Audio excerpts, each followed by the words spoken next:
The Hydra is one of the most deadly monsters in Greek mythology. We aren't talking about the terrorist group from the MCU, or the pathetic dragon thing from that one Disney movie no one cares about. This monstrosity is a living, breathing death sentence that spews destruction out of its butt.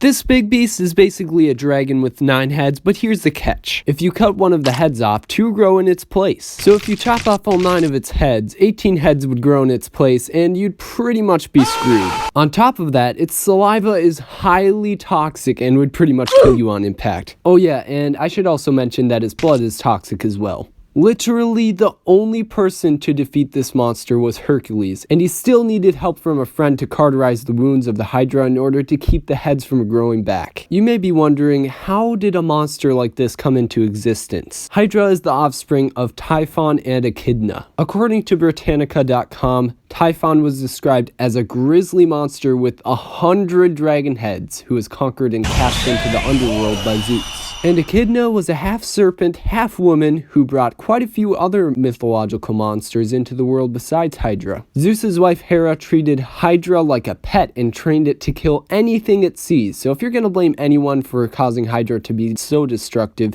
blame Hera. The Hydra didn't really have a purpose, so it just lived in a swamp near Lerna, which is outside of Argos. I don't know what it was doing there, probably eating people or something, I don't know. Hydra also spent some time decimating innocent villages, so it's not like it stayed in a swamp the whole time. Believe it or not, even though this monster seems masculine to many, Hydra is actually a female. Apparently Hydra is a girl name, so you should probably take it into consideration when brainstorming names for your baby. What are your thoughts on Hydra? If you have any questions or would like to say anything, let me know in the comments. I made this video for school, so if you think I deserve an A, drop a like on the video and subscribe for more crap like this. I'll see you in the next video, cause you're subscribed, right?